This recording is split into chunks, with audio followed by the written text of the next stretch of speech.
نواسہ رسول جگر گوشہ فاطمہ بطول جناب سیدنا امام حسین رضی اللہ تعالی عنہ کی مبارک زندگی کے کچھ چیدہ واقعات آپ حضرات کے سامنے گزشتہ 2 جمعوں سے گوش گزار کر رہا ہوں۔ یہ وہ مبارک ہستی ہیں کہ جن کی شان اور فضیلت کو اگر دیکھا جائے تو اللہ تعالیٰ کی مبارک کتاب قرآن مجید بھی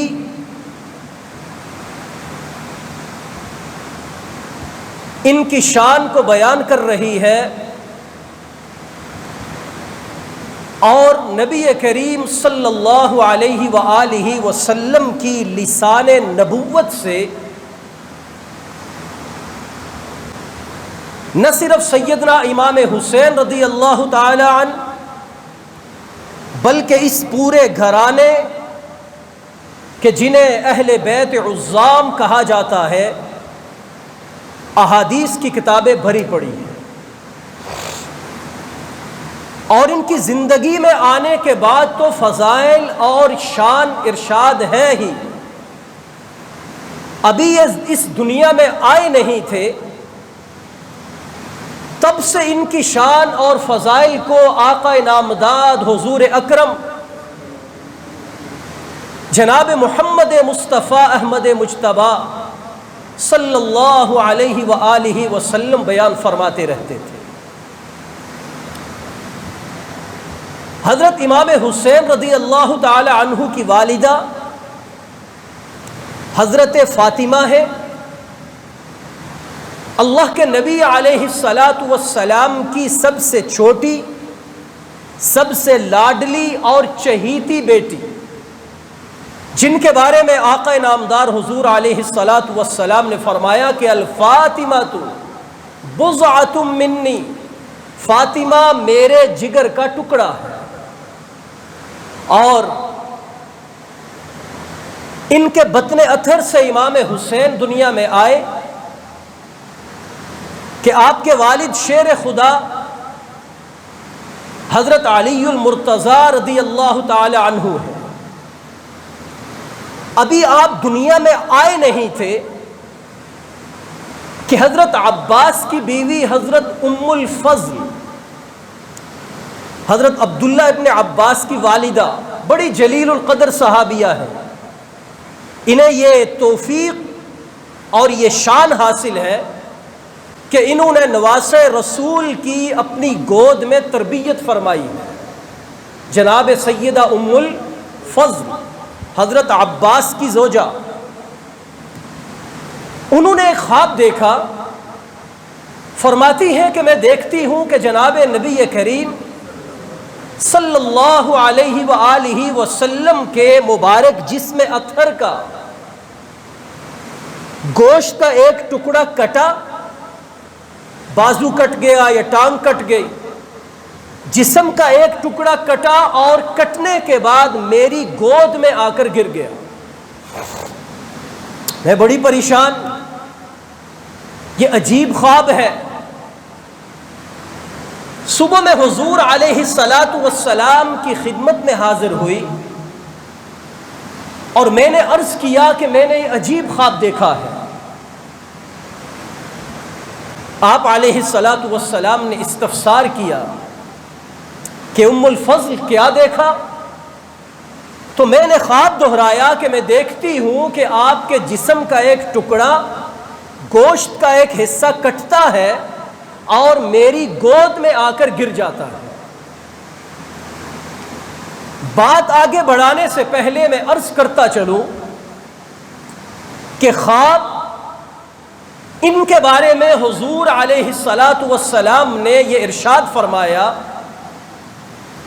کہ سحری کے ٹائم دیکھا جانے والا خواب اکثر سچا ہوتا ہے۔ سچا ہونے سے مراد یہ ہے کہ اس کی کوئی نہ کوئی تعبیر ہوا کرتی ہے،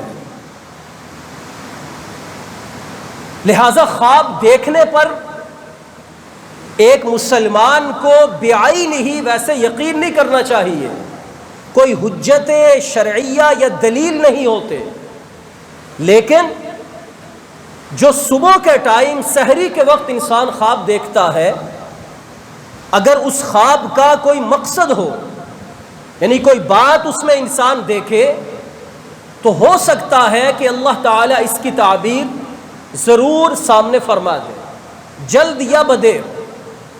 اس لیے جب بھی انسان کوئی خواب دیکھے تو فوراً کسی ایسے آدمی کے سامنے اس کا اظہار نہیں کرنا چاہیے جو اس کی تعبیر بتانے کا ماہر نہ ہو۔ ہمیشہ کسی ماہر کے سامنے جا کر اپنا خواب سنانا اور بتانا چاہیے، اس لیے کہ بسا اوقات انسان خواب میں دیکھتا کچھ ہے، لیکن اس کی تعبیر اس کے بہت متضاد اور الٹ سامنے آتی ہے۔ تو حضرت ام الفضل نے بھی خواب جا کر کس کو بتایا؟ رسول پاک صلی اللہ علیہ وسلم کو۔ تو ہمیں بھی ایسا ہی کرنا چاہیے کہ اگر ہم کوئی ایسا خواب دیکھیں کہ جو ہمیں پریشان کر دے اور ہمیں سمجھ نہ آ رہا ہو، تو کسی مستند عالم کو وہ خواب بتانا چاہیے۔ خواب کے دو بڑے ماہر عالم اور بزرگ گزرے ہیں، ایک کو امام سیرین کہا جاتا ہے اور دوسرے حضرت جعفر صادق رحمہ اللہ تعالی ہے۔ حضرت جعفر صادق خواب بتانے کے، تعبیر بتانے کے بڑے ماہر تھے۔ ایک مرتبہ ایک شخص آیا اور آ کر کہنے لگا کہ اے جعفر، میں نے عجیب خواب دیکھا ہے، میں دیکھتا ہوں کہ جس چارپائی پر میں سو رہا ہوں اس کے نیچے آگ لگی ہوئی ہے، مجھے اس کی تعبیر بتائیے۔ حضرت جعفر صادق نے اس سے فرمایا کہ اے بندہ خدا، تیرا خواب بڑا مبارک ہے، جس جگہ تو نے آگ دیکھی ہے وہاں جا کر زمین کھودو، اللہ تعالیٰ تمہیں اس زمین سے خزانہ عطا فرمائیں گے۔ اس نے زمین کھودی، اس کو خزانہ مل گیا۔ اب دیکھیے خواب کس طرح کا ہے، بظاہر بڑے نقصان والا لیکن تعبیر بڑے فائدے والی۔ کچھ عرصہ گزرنے کے بعد ایک شخص آیا اور اس نے آ کر وہی ہو بہو خواب سنایا کہ اے جعفر، میں دیکھتا ہوں کہ میں چارپائی پر لیٹا ہوں اور چارپائی کے نیچے آگ روشن ہے۔ حضرت جعفر صادق نے اس سے فرمایا کہ بندہ خدا، جلدی سے گھر کا سامان نکال لو، تیرے گھر کی چھت گرنے والی ہے۔ اس نے ایسے ہی کیا، اس کے گھر کی چھت گر گئی۔ خواب ایک ہی ہے، تعبیریں الگ الگ۔ اس وقت بھی جو شاگرد بیٹھے تھے دوسرے خواب میں بھی بیٹھے تھے، انہوں نے استاد سے پوچھا کہ اے جعفر صادق، دو بندوں نے 6 مہینے کے وقفے سے ایک ہی خواب آپ کو بتایا، دونوں کی تعبیریں آپ نے الگ الگ دیں، ایک کی تعبیر فائدے میں بتائی اور دوسرے کی تعبیر نقصان میں بتائی، ایک کو خزانہ مل گیا، ایک کے گھر کی چھت گر گئی، یہ کیا ماجرا ہے؟ تو امام جعفر صادق فرمانے لگے کہ خواب دیکھنے میں موسم کا بڑا اثر ہوا کرتا ہے، اور ہم یہ دیکھتے ہیں کہ جب کوئی خواب دیکھتا ہے تو وہ موسم کیسا ہے۔ جس انسان نے یہ خواب دیکھا کہ میری چارپائی کے نیچے آگ روشن ہے اور میں نے اسے بتایا کہ تیرے اس جگہ زمین کے اندر خزانہ ہے، تو اس نے یہ خواب سردی کے اندر دیکھا، اور سردی میں آگ چارپائی کے نیچے روشن کرنا یہ فائدہ مند ہوا کرتی ہے۔ اور دوسرے آدمی نے جو خواب دیکھا کہ جس کے گھر کی چھت گر گئی، تو اس نے وہ خواب گرمی کے موسم میں دیکھا، اور گرمی میں چارپائی کے نیچے آگ کا روشن ہونا یہ نقصان دہ ہوا کرتا ہے۔ تو اس لیے میں نے ایک کو تعبیر مختلف بتائی اور دوسرے کو تعبیر مختلف بتائی۔ تو خواب بتانے کے اندر بھی ہمیں ہر ایرے غیرے کو جا کر تعبیر نہیں لینی چاہیے۔ بعض دفعہ آدمی اس کی ایسی تعبیر بتاتا ہے کہ اللہ تعالیٰ ویسے ہی اس کی تعبیر فرما دیتے ہیں، حالانکہ تعبیر بڑی مثبت ہوتی ہے۔ اس لیے ہمیں خواب کی تعبیر اگر کسی سے پوچھنی ہو تو ہم کسی مستند عالم دین جو معبر ہو، تعبیر بتانے کا ماہر ہو، اس سے جا کر اپنا خواب سنانا چاہیے۔ تو ام الفضل حضور علیہ الصلاۃ والسلام کی خدمت میں آئی، یہ خواب سنایا۔ آقا علیہ الصلاۃ والسلام مسکرانے لگے اور آپ نے ارشاد فرمایا کہ ام الفضل، پریشان ہونے کی بات نہیں، اللہ رب العزت مجھے بیٹا عطا فرمائیں گے اور اس بیٹے کی تربیت تو کرے گی۔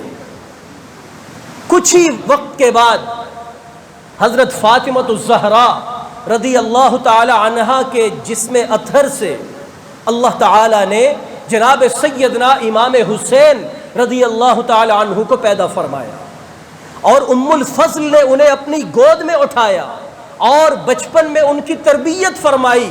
تو جو خواب انہوں نے دیکھا تھا وہ کیسا مبارک خواب تھا کہ حضور علیہ السلام کے جسم سے آپ کے گوشت مبارک کا کٹنا اس بات کی نشانی تھی کہ اللہ رب العزت جناب امام حسین کو پیدا کرنے والے ہیں، اور وہ امام حسین حضور علیہ الصلاۃ والسلام کے جسم کا حصہ ہوں گے۔ کتنی آپ کی فضیلت ہے، کتنی بڑی شان ہے۔ اسی لیے حضور علیہ الصلاۃ والسلام نے فرمایا الحسین منی وانا من حسین، حسین مجھ سے ہے اور میں حسین سے ہوں۔ اور یہاں سے ایک ہمیں بات اور بھی پتہ چلتی ہے، آپ علیہ الصلاۃ والسلام کے جسم سے گوشت کے ٹکڑے کا کٹنا اس بات کی علامت تھی کہ اللہ رب العزت آپ کی اس بیٹی فاطمہ سے آپ علیہ الصلاۃ والسلام کی نسل کو آگے چلائیں گے۔ ویسے تو حضور علیہ الصلاۃ والسلام کے 3 بیٹے تھے، قاسم، طاہر، طیب یا عبداللہ، لیکن آپ علیہ الصلاۃ والسلام کے یہ بیٹے بچپن کے اندر اس دنیا سے انتقال کر گئے، اور ہر انسان کی نسل اس کے بیٹے سے چلا کرتی ہے، اس کی مذکر اولاد سے چلتی ہے، پوتے پوتیوں سے آگے چلتی ہے۔ لیکن حضور علیہ الصلاۃ والسلام کو اللہ تعالی نے یہ خصوصیت عطا فرمائی، یہ شان عطا فرمائی کہ آپ کی نسل آپ علیہ الصلاۃ والسلام کی بیٹی جناب سیدہ فاطمہ الزہرا سے دنیا میں چلی۔ آپ کے بیٹے حسن اور حسین، اور حسین کے بیٹے آگے جو ہوئے حضرت زین العابدین جن کو کہا جاتا ہے یا علی الاوسط کہا جاتا ہے، ان سے اللہ تعالی نے حضور نبی کریم صلی اللہ علیہ وسلم کی نسل کو آگے چلایا۔ لہذا علماء نے یہ مسئلہ لکھا ہے، آج یہ مشہور ہے، کہا جاتا ہے کہ سیدہ کا نکاح غیر سید سے نہیں ہو سکتا۔ یہ بات نہیں ہے، اگر کوئی سیدہ بیٹی کسی غیر سید کے نکاح میں دیتا ہے اور اس سے آگے اولاد ہوتی ہے تو وہ اولاد اپنی ماں کی طرف نسبت کرتے ہوئے اپنے آپ کو بھی سید کہہ سکتی ہے۔ اس کی وجہ کیا ہے کہ اللہ تعالیٰ کے نبی کی اولاد حضرت سیدہ فاطمہ الزہرا کے بطن سے جو ہوئی، جن کے بارے میں آپ نے فرمایا کہ یہ میرے نواسے اور نواسیاں ہیں، یہ میرے بیٹے اور بیٹیاں ہیں، انہی سے اللہ تعالیٰ نے آگے آپ کی نسل کو چلایا۔ اور اس کی دوسری دلیل یہ ہے کہ جب حضرت علی رضی اللہ تعالی عنہ کی بیٹی سیدہ ام کلثوم پیدا ہوئی، ام کلثوم کون ہے؟ ایک تو حضور علیہ الصلاۃ والسلام کی بیٹی کا نام ہے جو حضرت عثمان کے نکاح میں آئی، آپ کو پتہ ہوگا، لیکن حضرت علی نے بھی اپنی بیٹی کا نام ام کلثوم رکھا۔ حضرت حسن اور حسین کی بہنہ جب یہ نوجوان ہو گئیں تو امیر المؤمنین خلیفہ دوم جناب سیدنا عمر رضی اللہ تعالی عنہ نے حضرت علی کو ان کی بیٹی ام کلثوم کے لیے پیغام نکاح بھیجا۔ ویسے تو یہ بات آپ کو پتہ ہوگی کہ حضرت عمر رضی اللہ تعالی عنہ کی بہن جناب حضرت سیدہ حفصہ حضور علیہ الصلاۃ والسلام کے نکاح میں تھی، آپ علیہ الصلاۃ والسلام کے نکاح کے اندر تھی۔ تو حضرت عمر فاروق کا یہ رشتہ تو تھا، آپ نے جناب علی سے ان کی بیٹی ام کلثوم کا رشتہ مانگا۔ حضرت علی نے آگے سے پوچھا کہ آپ یہ رشتہ کیوں کرنا چاہتے ہیں؟ اگرچہ عمر کا تفاوت تھا، لیکن حضرت عمر فاروق نے جواب ارشاد فرمایا کہ میں نے یہ سنا ہے کہ قیامت کے دن سادات کا رشتہ کبھی نہیں ٹوٹے گا، باقی سارے رشتے ٹوٹ جائیں گے۔ میں یہ چاہتا ہوں کہ کل قیامت کے دن میں اللہ کے حضور اس طرح حاضری دوں کہ میرا نبی علیہ السلام کے ساتھ رشتہ مضبوط تر ہو جائے، کہ میں نے آپ کی بیٹی سے نکاح کیا ہوا ہو۔ چنانچہ اہل سنت والجماعت کی کتابوں کے اندر اور اہل تشیع کی کتابوں کے اندر یہ بات موجود ہے کہ جناب سیدنا حضرت علی نے اپنی بیٹی حضرت ام کلثوم کا نکاح حضرت عمر فاروق رضی اللہ تعالی عنہ کے ساتھ کیا۔ ایک سوال پوچھنا چاہتا ہوں، کیا جن کے ساتھ تعلقات اچھے نہ ہوں، جن کے ساتھ محبت کا رشتہ نہ ہو، جن کے ساتھ قلبی تعلق اور احترام نہ ہو، وہاں آدمی اپنی بیٹی کیسے دے سکتا ہے؟ آج ہم اپنا رشتہ اپنے دشمن کو کبھی دیتے ہیں؟ جن کے ساتھ ہمارا بغض اور عناد ہو، ہم نہ وہاں رشتہ کرتے ہیں نہ دیتے ہیں۔ تو کیسے آج کچھ ناسمجھ اور کم عقل ناقص ذہن کے لوگ یہ بات کرتے ہیں کہ اہل بیت اور صحابہ کے تعلقات مثالی نہیں تھے، صرف اور صرف اپنی واہ واہ کرنے کے لیے اور ویوز کے چکر میں یہ باتیں کی جاتی ہیں، وگرنہ تاریخی حقائق اس کے الٹ ہیں۔ تو جناب سیدنا علی نے اپنی بیٹی ام کلثوم کا نکاح حضرت عمر فاروق کے ساتھ کیا، اور حضرت عمر فاروق رضی اللہ تعالی عنہ کا جناب ام کلثوم سے بیٹا پیدا ہوا جن کا نام زید بن عمر بن خطاب ہے۔ اور زید بن عمر بن خطاب اپنے آپ کو سید کہا کرتے تھے، اگرچہ حضرت عمر تو سید خاندان سے نہیں تھے، لیکن ان کی بیوی جناب ام کلثوم سیدہ تھیں، تو اس مناسبت سے وہ اپنے آپ کو سید کہا کرتے تھے۔ تو اگر کوئی سیدہ غیر سید کے نکاح میں چلی جائے، یہ نکاح جائز ہے، جس طرح حضرت علی نے اپنی بیٹی حضرت عمر فاروق کو دی، اور اس سے جو اولاد ہے اس اولاد کا اپنے آپ کو سید کہنا یہ بالکل جائز اور درست بات ہے۔ اب جناب سیدنا حسن اور حسین رضی اللہ تعالی عنہ، ان کی بہن جناب علی کی بیٹی حضرت عمر فاروق کے عقد میں آئی، تو یہ آپس کے اندر رشتہ دار بن گئے۔ اور حضرت عثمان غنی رضی اللہ تعالی عنہ، ان کے عقد میں اللہ کے نبی کی دو بیٹیاں جناب رقیہ ام کلثوم، یہ حضرت فاطمہ کی بہنیں ہیں، حضرت فاطمہ کی بہنیں لگی، حضرت حسن اور حسین کی کیا لگی؟ خالہ لگی۔ تو حضرت عثمان کا گھر حضرت حسن و حسین کی خالہ کا گھر ہے، حضرت عمر فاروق کا گھر بھی آپ کی بہن کا گھر ہے۔ تو میرے بھائیوں، جہاں اس طرح کے آپس میں رشتے ہوں، مثالی تعلقات ہوں، احترام ہو، وہاں پر آپس میں بغض، عداوت اور کینہ کہاں سے آ سکتا ہے؟ اور پھر جب سیدنا حسین رضی اللہ تعالیٰ عنہ جوان ہوئے، حضرت عمر فاروق کا دور خلافت ہے، یزدجر ایک بادشاہ گزرا ہے فارس کا۔ جب فارس فتح ہوا، وہاں کے لوگ قید ہو کر آئے، تو یزدجر کی بیٹی کہ جس کا نام شہر بانو تھا، شہزادی تھی، وہ بھی گرفتار ہو کر آئیں۔ اور اس وقت کا عام دستور یہ تھا کہ اگر کوئی شہزادی گرفتار ہو کر آتی تو وہ شہزادے کے نکاح اور عقد کے اندر دی جاتی تھی۔ اب بظاہر یوں لگتا تھا کہ حضرت عمر فاروق رضی اللہ تعالی عنہ یزدجر بادشاہ کی بیٹی جناب شہر بانو کا نکاح اپنے بیٹے عبداللہ بن عمر کے ساتھ کریں گے، کیونکہ امیر المؤمنین تو حضرت عمر تھے، اس لحاظ سے شہزادے عبداللہ بن عمر بنے۔ لیکن حضرت عمر فاروق رضی اللہ تعالی عنہ بہت سارے واقعات ملتے ہیں کہ اپنے اوپر، اپنی اولاد کے اوپر اگر کسی خاندان کو، کسی گھر کو ترجیح دیتے تھے تو وہ آل اہل بیت تھے، وہ جناب سیدنا حسن اور حسین تھے، اور ہر موقع پر آپ نے ان کو آگے رکھا۔ چنانچہ آپ نے اس شہر بانو سے کہا کہ تم شہزادی ہو، لہٰذا میں تمہارا نکاح اپنے ایک شہزادے جناب سیدنا امام حسین رضی اللہ تعالی عنہ کے ساتھ کرتا ہوں۔ اور شہر بانو کا نکاح کس سے ہوا؟ بولیے نا جناب، جناب سیدنا حسین رضی اللہ تعالیٰ عنہ کے ساتھ۔ اب حضرت عمر کے دل میں، آپ کے دماغ میں، آپ کے ہاں کس کے لیے احترام تھا؟ اللہ کے نبی کے اس خاندان کے لیے اور اسی شہر بانوں سے۔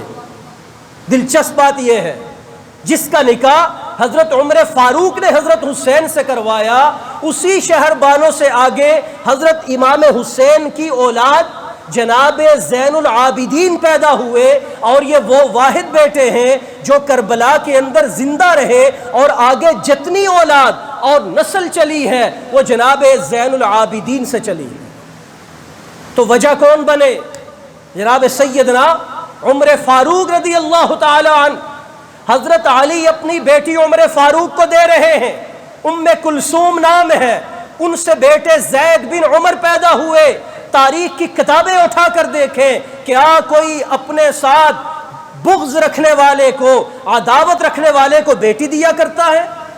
اور جناب سیدنا عمر نے شہر بانوں کا نکاح خود حضرت امام حسین کے ساتھ کیا کہ وہ بادشاہ کی بیٹی اور شہزادی ہے، اور جناب سیدنا حسین شہزادے ہیں۔ کیا اس طرح احترام کا رشتہ اس سے قائم کیا جاتا ہے جو کسی کی نظر کے اندر مبغوض ہو، یا جس کے ساتھ محبت کا رشتہ ہو، مثالی تعلق ہو، مؤدت ہو، دل کا احترام ہو؟ اور حقیقت یہی تھی کہ جتنے بھی صحابہ ہیں، جتنے بھی اہل بیت ہیں، ان کے درمیان مثالی تعلقات، مثالی محبتیں اور ایسے اخوت والے رشتے تھے جو آقا علیہ السلام بنا کر چلے گئے۔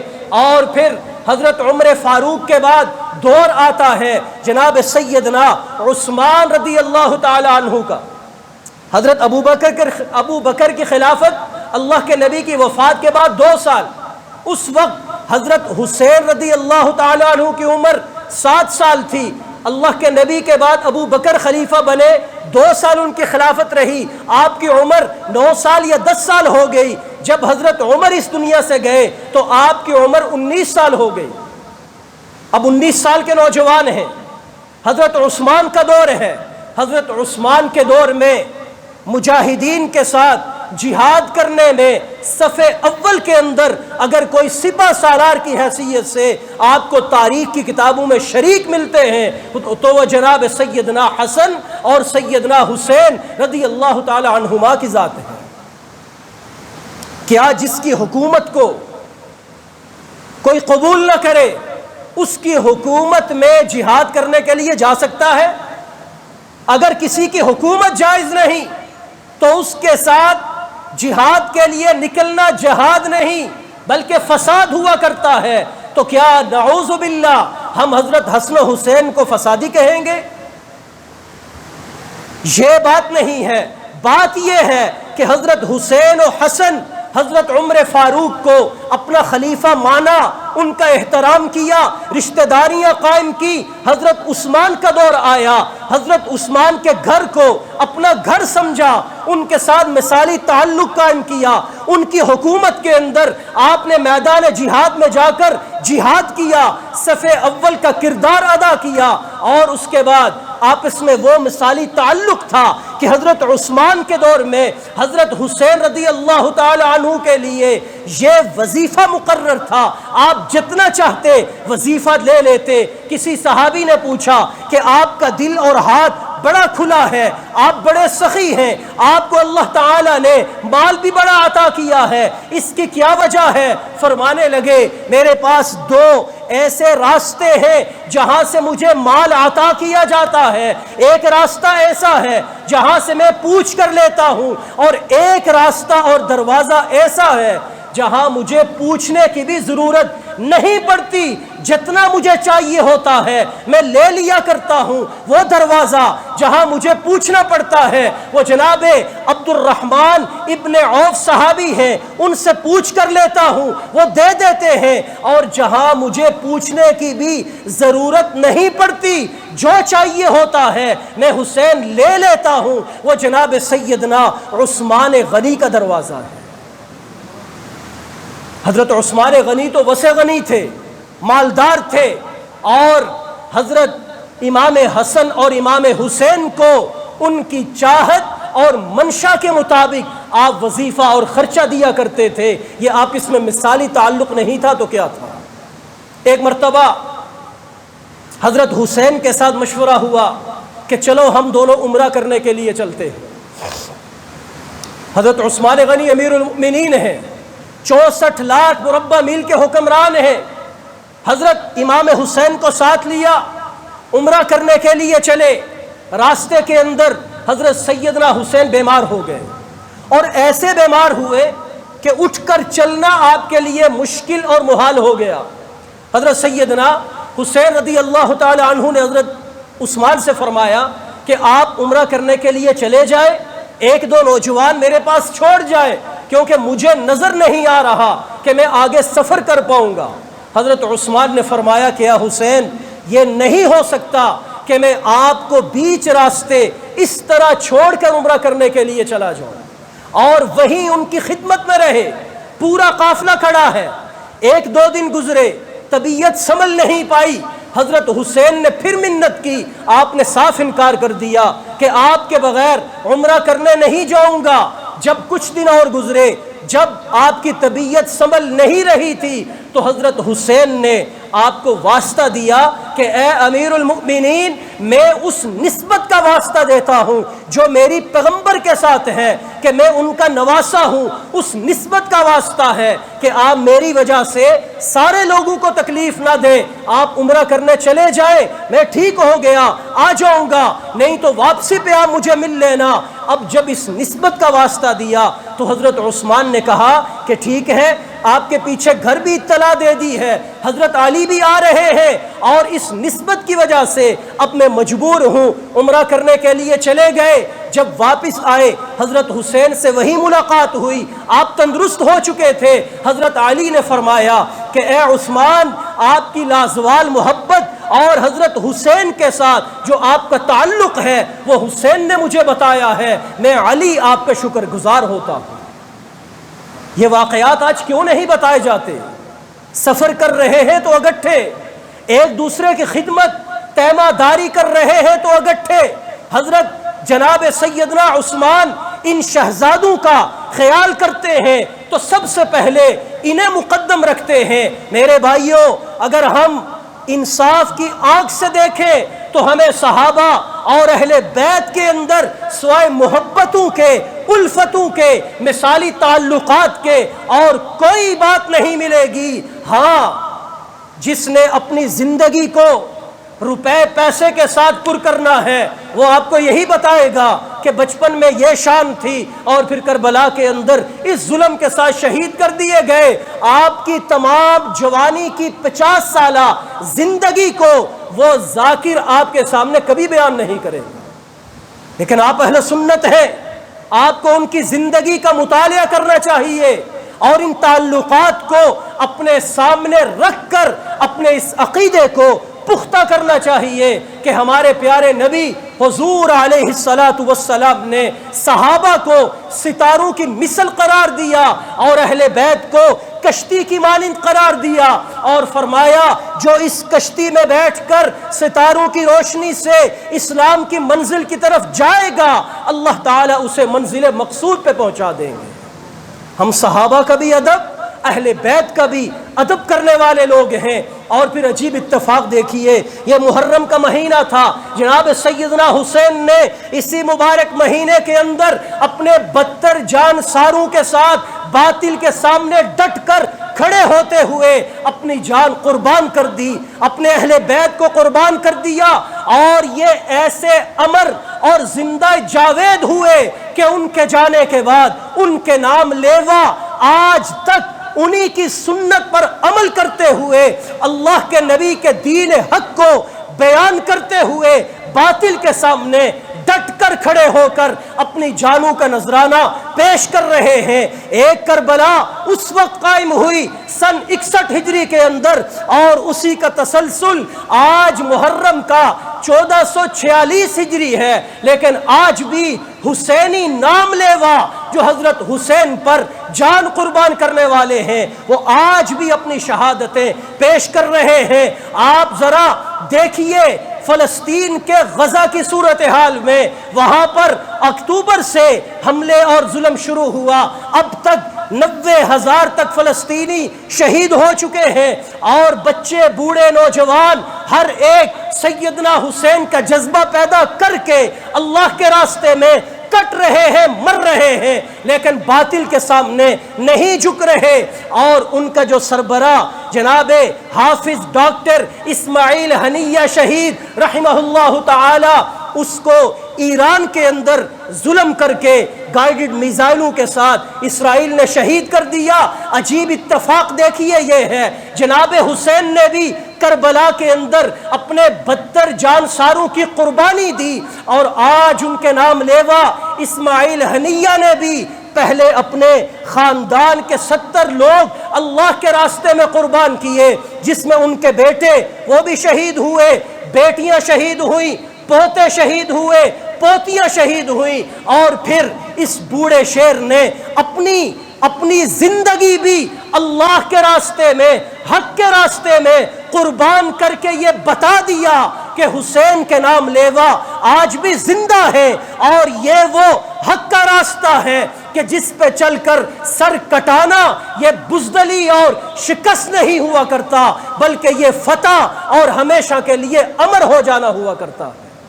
آج ہم انہیں خراج تحسین پیش کرتے ہیں، اور ہر پاکستانی کا دل ان کی اس مظلومانہ شہادت پر دکھی ہے، غمزدہ ہے، لیکن وہیں پر ہم الحمدللہ اطمینان اور سکون کے ساتھ یہ کہہ سکتے ہیں کہ اللہ تعالیٰ نے شہید کو مردہ کہنے پر بھی پابندی لگا دی۔ آج ہمارا یہ عقیدہ ہے کہ اللہ کے راستے میں ایک لمبی جد و جہد کرنے کے بعد وہ اللہ کے حضور شہید ہو کر پہنچے ہیں، یعنی ہمیشہ کے لیے زندہ جاوید اور امر ہو گئے ہیں۔ اور ہم یہ عہد کرتے ہیں، یہ عزم کرتے ہیں کہ انشاءاللہ العزیز تم ایک اسماعیل ہنیہ کے ہزاروں بھی اللہ کے راستے میں شہید کر دو۔